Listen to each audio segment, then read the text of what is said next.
Hello guys, I would normally start my videos off with a happy g'day, but as you can probably tell by the tone of my voice, it's definitely not a time for a good day. It's not a good day. It's been a terrible, terrible, terrible week. The events of Bondi's mass shooting, terrorist attack, extremist event, whatever you want to call it, it is just absolutely horrific. And by no means does this video take away from that at all. It's not about trying to move past it. My heart goes out to those poor people that witnessed such a tragic event, that lost family members, that lost children, that lost fathers, brothers, mothers. I just can't imagine what you guys must be going through. To all the people that were there and were exposed directly to it, the first responders. Yeah, very, very, very sad.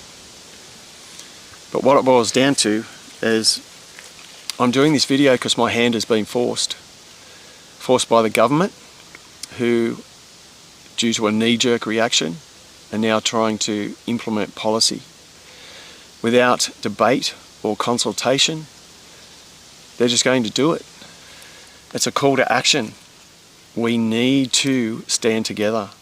We need to take action. This is all supposed to come into effect next week. These poor people haven't even all been buried. They haven't been laid to rest.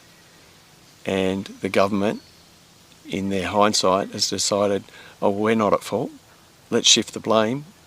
We're going to create barbaric laws that are going to put our country back so far. Unfortunately, we just don't have a choice on the matter. I've been guilty of it in the past, sitting on my hands, thinking that one voice isn't going to matter. And if you're silent, it doesn't matter, because no one hears it. I've had many, many messages and phone calls since the situation at Bondi, and I don't have all the answers. I really don't. I'm no expert on this.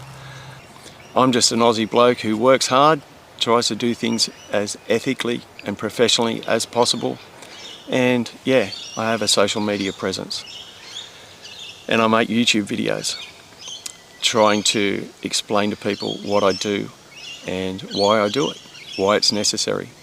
And guess what? It involves firearms. A good mate of mine contacted me today and we had a really good chat over the phone. He gave me quite a bit of information that I didn't know. He's sort of in the know when it comes to that sort of thing. And he's a very, very smart man. I'm sure he knows who I'm talking about. And he read something to me and I actually wrote it down. It resonated with me. It is so, so, so true and encapsulates the events that happened on the weekend. So with your permission, I'm going to read it to you now. Sorry, I'm going to look away from the camera. I just hope I do it justice. The vision from Sunday, widely shown on social media and mainstream news, was of a man who heroically wrestled a firearm from one of the terrorists. In a moment, he is seen to point the firearm at that terrorist.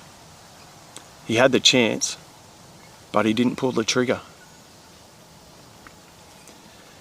He used the firearm to protect himself only. Once the immediate threat was gone, he put the firearm down. He laid it up against a tree, only to be then shot multiple times by the other terrorist. That moment says everything. Everything. What a freaking hero. How brave. Moments earlier, that same object was in the hands of a terrorist. And that terrorist used it to murder. Seconds later, it's now in the hands of a good man. And that good man showed restraint. He showed humanity. The difference was not the gun, it was the person behind it. And those two people were at the same event. I consider this to be an appropriate analogy on behalf of all legal firearms owners in New South Wales. So what it boils down to is we need to act. Sign every e-petition that's going around on socials. Contact your local member of parliament. Send them an email. Get your friends to do it. Get your family to do it. We cannot let these barbaric laws come into place. The government cannot push the blame onto legal firearms owners. Legal. Hence the word, legal. We're law-abiding citizens. These were two individuals that slipped through the cracks. Laws and regulations and policies was in place and not adhered to by the government and specific agencies. Why is that the fault of us? We're just everyday people, good people, doing good things. Anyhow, that's my 2 cents worth.